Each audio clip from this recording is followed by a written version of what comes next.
So a few hours ago, fellow content creator Podcast Now posted on his Twitter page about Callisto Protocol. I went ahead and replied and said, I refunded the game because I felt the game did not capture me at the moment, and I was wanting to give the game another try because I don't usually write games off. I try my best to give it a separate try later on, and possibly there's something that may capture me in the game. I was met with a reply from someone that I thought was actually very funny.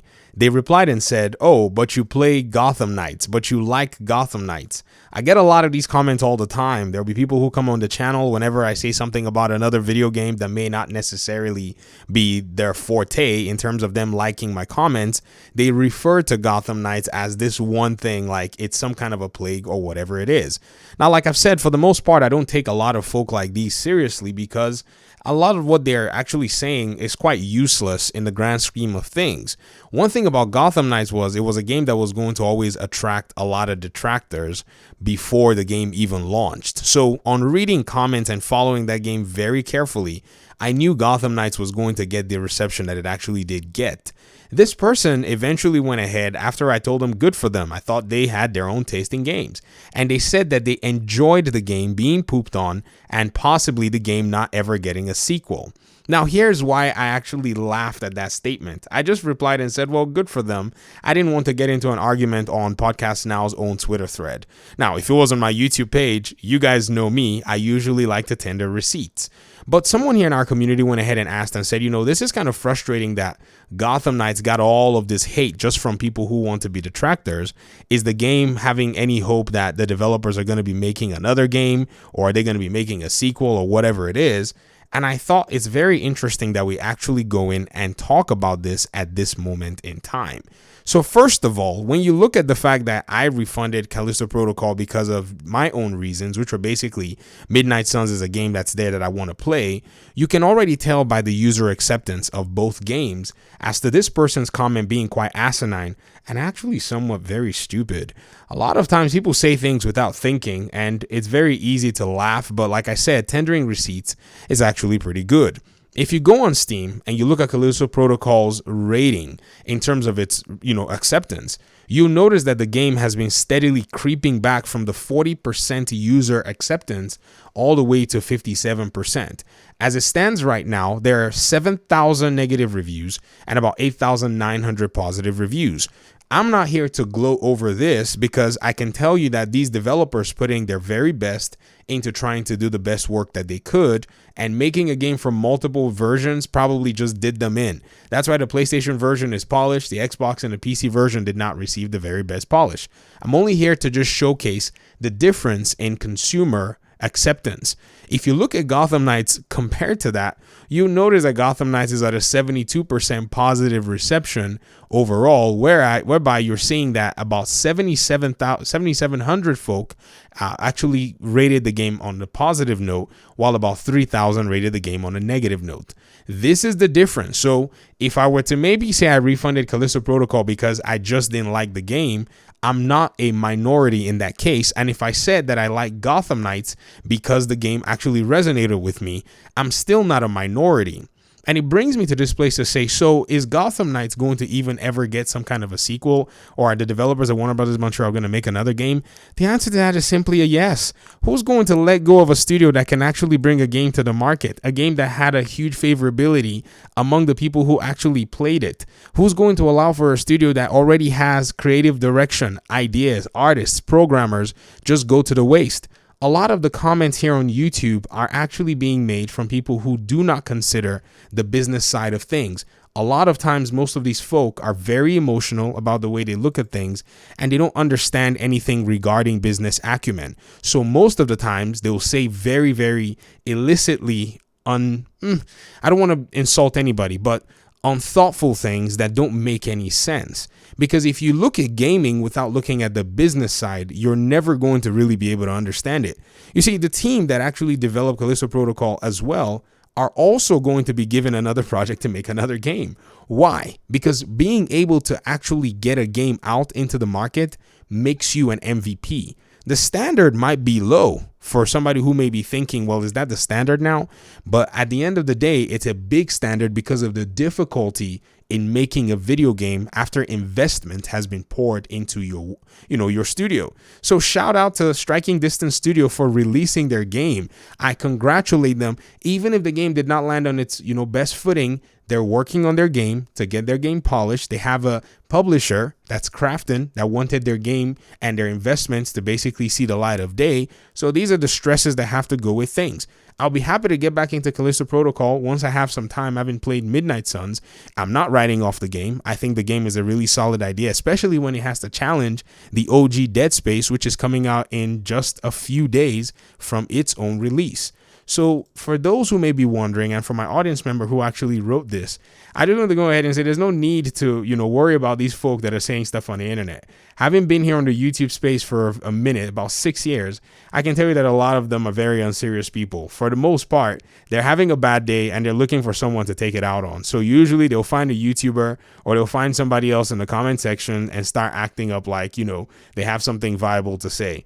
They really don't mean it. For the most part, many of them are just not satisfied with other things, and they come out here and take it in, onto gaming. They fail to realize that it makes it even more of a joke that what they're complaining about is actually a video game. I mean, if say they were working at some, site where they had to actually roll up huge electric cables or at least go and drill oil from oil rigs, and they were complaining that, it appears that our machinery is not really working very well and we might die from the, the danger and from all the different issues here, then those kinds of complaints can actually be good. But then you're sitting here yelling and crying about your video game not being something. Man, shut up. There's so many other things to be bothered about in this world. And this is, again, like I said, why I don't really take a lot of these folks seriously. And the truth of the matter is, it's not like there's not valid criticism, but this person actually said in their words that they enjoyed the fact that Gotham Knights got pooped on by a lot of people and the possibility that it would not get a sequel. How can somebody sit back and enjoy something like that? Isn't that like the most nihilistic thing that you've ever seen? That somebody will be enjoying the demise of people's work that they put in time and effort for. And again, this person might be a minority for the most part. I'm not using this person as some kind of a metric for most people who have criticized Gotham Knights or whatever it is, but it was just interesting to see that my comment towards Callisto Protocol and my appreciation was skewed for somebody to basically make themselves feel like they're superior. I guarantee you give this person a game engine, they cannot even code Hello World. They don't even know what to do with it. But this is kind of the armchair development, yada, yada, blah, blah, that we get in the industry today. And that should not be taken other than anything that's just face value of someone who just has a keyboard. At the end of the day, the business and the decision makers, as in my opinion, pollutant as I think they are for the most part, because a lot of investors are only here for their money, are going to still go ahead and keep these studios running as long as these studios can get video games out the door.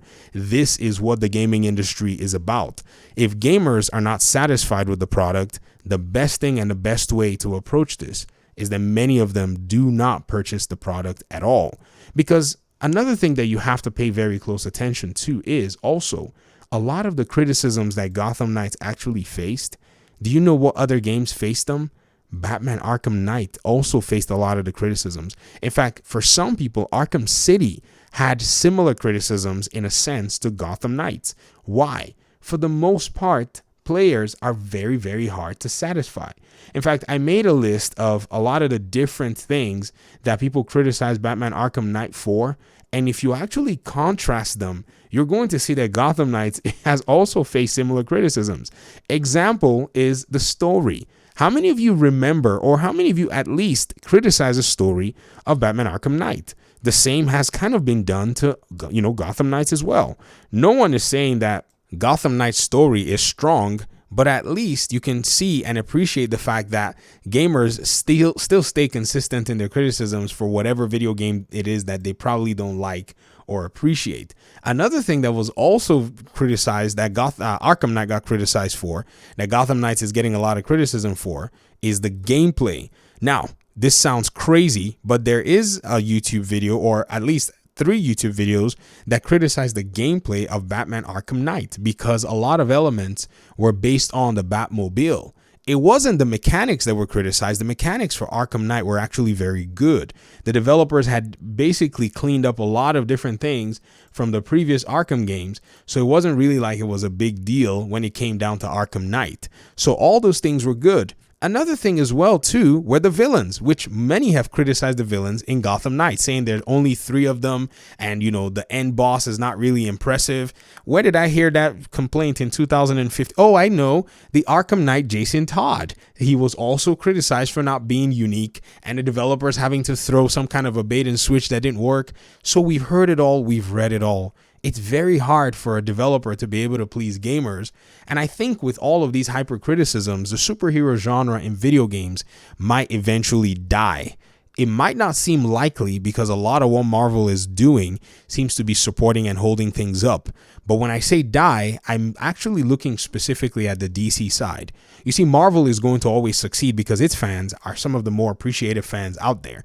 Look at the love that they're showing to Midnight Suns at this moment in time. I cannot believe it. I remember when Gotham Knights first came out, a lot of folks said Gotham Knights. Do you remember the first criticism? When we first saw Gotham Knights, a lot of folk came on here and said Gotham Knights looks like a mobile game. That was the very first criticism that I actually got for Gotham Knights. And I was looking and going like, what kind of, criticism is this? But that's what a lot of people actually did and said.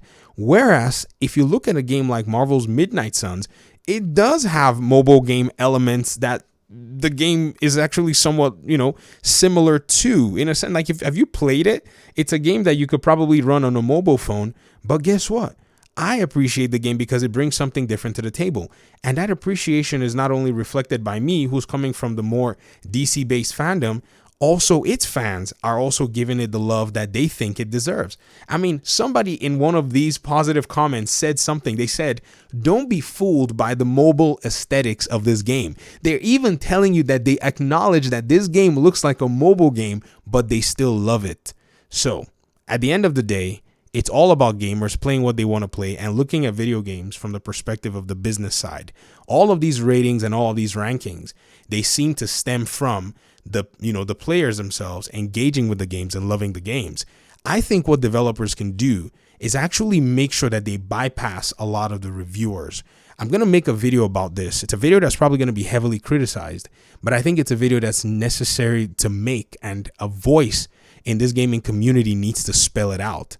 Gamers need to be targeted in their marketing at every step of the way. The old way of doing marketing needs to be somewhat put in a corner, or at least made minimalized. I'm not saying they need to basically abandon it, but this aspect of gaming needs to return back to the focus to gamers, not just, basically having to build your game so that your game follows this old archaic way of marketing, and then gamers don't necessarily have what they actually need to decide for themselves that they're going to play your game, other than someone else's opinion and a little bit of faith. So I'm going to stop the video here.